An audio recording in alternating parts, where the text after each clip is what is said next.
O amor cobre tudo, prefácio. O mais grave e crucial é, no entanto, mais ignorado, negligenciado e menos resolvido problema que a Igreja tem enfrentado, desde a infância até o latejante presente, é a falta de unidade. A fragmentação contínua e generalizada da Igreja tem sido o escândalo de todas as eras. Tem sido a principal estratégia de Satanás? É provável que o pecado da desunião tenha causado a perdição de muito mais almas do que a combinação de todos os outros. É possível que, mais do que qualquer outro fator, este seja o que amarra as mãos do Espírito Santo e impede o seu trabalho de convencer do pecado, da justiça e do juízo. No dia de Pentecoste, estando a igreja em perfeita harmonia, o Espírito Santo desceu. A partir de então, ele só tem operado quando há amor e comunhão. Portanto, o pré-requisito mais importante para a evangelização e o reavivamento mundiais é, sem dúvida, a unidade do corpo de Cristo.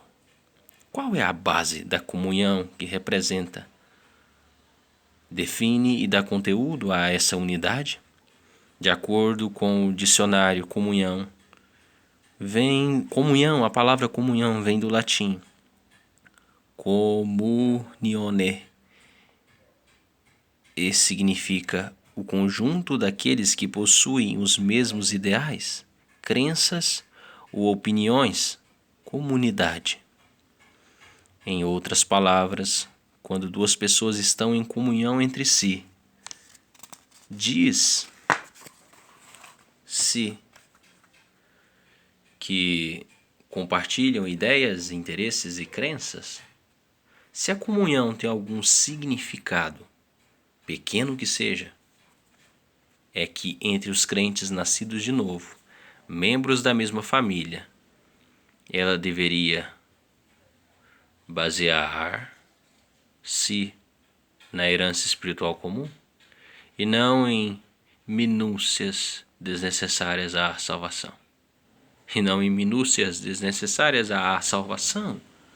Durante séculos, a comunhão do corpo de Cristo tem se baseado principalmente em persuasões e práticas conceituais, teológicas e organizacionais. A principal tese deste livro é que, na Igreja, o corpo de Cristo, a aceitação mútua e a comunhão entre os irmãos deveriam basear-se na herança espiritual comum e não em opiniões e pontos de vistas sobre minúcias não essenciais à salvação. As crenças necessárias à salvação podem constituir pontos de controvérsia. Não está claro para mim, por exemplo, como alguém pode nascer de novo sem aceitar a inerrância da palavra de Deus em sua redação original. Esta pode parecer uma definição arbitrária de uma crença essencial à salvação. Todavia, é de suma importância para mim. Numa reunião denominada ápice do Concílio Internacional sobre a Inerrância Bíblica, em Chicago, nos dias 26 a 28 de outubro de 1978, a que a revista Christianity Today deu cobertura jornalística em sua edição de 17 de novembro, o concílio declarou que, negada a inerrância bíblica, não é possível manter a autoridade da palavra de Deus. Embora essa declaração de inerrância afirme que a autoridade das Escrituras é verdadeiramente prejudicada se a inerrância divina for, de algum modo, limitada ou desconsiderada, se não insiste em que a crença na inerrância seja necessária para a salvação.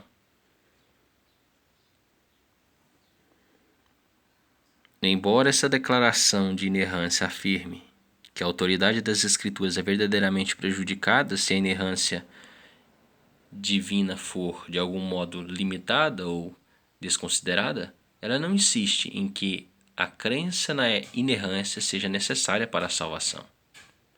Por essa razão, tampouco insistirei eu. Mas todos quantos rejeitam a inerrância estão advertidos a respeito de sério prejuízo tanto para o indivíduo quanto para a igreja. Para o propósito deste livro, a expressão elementos essenciais à salvação será considerada como as crenças mínimas necessárias ao novo nascimento. De acordo com o apóstolo João, se a pessoa não crer que Jesus é o Filho de Deus, não pode ter fé salvadora. Aquele que confessar que Jesus é o Filho de Deus, Deus permanece nele e ele em Deus. Todo aquele que crê que Jesus é o Cristo é nascido de Deus, e todo aquele que ama ao que o gerou também ama ao que dele é nascido. 1 João capítulo 4, versículo 15 e 1 João capítulo 5, versículo 1. Talvez a confissão evangélica de fé mais simples ou de fé para a conversão seja a de Romanos 10, do versículo 9 até o 10. Se com a tua boca confessares a Jesus como Senhor, e em teu coração creres que Deus o ressuscitou dentre os mortos, serás salvo. Porque com o coração se crê para a justiça, e com a boca se confessa a respeito da salvação. Neste livro, a expressão elementos não essenciais à salvação deve ser entendida, portanto, como os pontos doutrinários não relacionados de modo direto ou distinto com o novo nascimento. É natural que a medida ou dimensão da comunhão seja influenciada pelo grau de acordo ou desacordo a respeito de várias frases descritivas de divergentes posições teológicas. Contudo, porém, todavia, entretanto, a comunhão baseada numa herança familiar comum, mediante um novo nascimento, deveria encobrir ou mesmo minimizar a comunhão baseada em opiniões doutrinárias não essenciais à vida divina. Em outras palavras, ser membro da família de Deus é, especialmente para o Pai Celeste, base mais importante para a comunhão do que qualquer acordo intelectual ou teológico. Isto acontece porque, para Deus, todos os membros da sua família são igualmente preciosos. Segundo a vontade divina, nenhuma diferença de opiniões sobre tópicos não essenciais ao novo nascimento justifica a alienação de alguém dessa família. Se o erro assumido não quebra a comunhão entre o Pai Celeste e um de seus filhos, nascido de novo, haveria razão para romper a comunhão entre os irmãos? Se o erro assumido não quebra a comunhão entre o Pai Celeste e um de seus filhos, nascido de novo, haveria razão para romper a comunhão entre os irmãos? Não se exige o abandono nem o comprometimento de princípios vitais. Não se trata de um argumento em prol do abandono ou da redução das convicções. Ninguém precisa abandonar preceitos, persuasões ou cânones de fé a fim de amar o irmão comprado pelo sangue. Trata-se de um apelo a que cessemos de transformar nossas opiniões sobre tópicos não essenciais em base para comunhão ou unidade do Espírito. Tampouco significa que a verdade nesses credos deixe de ter importância. Significa isto sim, que aos olhos de Deus a comunhão é supremamente importante. Não significa que determinado erro não possa causar dano ao corpo. Significa sim que o rompimento da comunhão por causa de credos não vitais para o novo nascimento acarreta mais dano ao corpo do que o erro que produziu esse rompimento.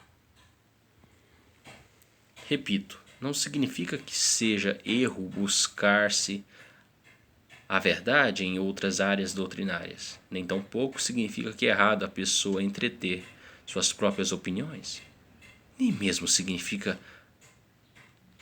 que a calorosa apologia de opiniões doutrinárias constitui pecado. Não é aqui que está o problema. Aos olhos de Deus, o pecado está em permitir-se que as opiniões divergentes ocasionem um rompimento de comunhão entre membros da família divina, entre crentes nascidos de novo. Esta seria uma violação e um repúdio do clamor do coração de Jesus, apresentado no capítulo 17 de João, e isso é pecado. Segundo a história da igreja, os crentes jamais viram com clareza a suprema importância dessa verdade. Será que é esta falha que tem atrasado o cumprimento da grande comissão e impedido a gloriosa volta de Cristo? Se for, não será que toda pessoa que ama a Cristo deve atribuir prioridade máxima à oração de Cristo encontrada em João 17? Para que sejam um como nós o somos?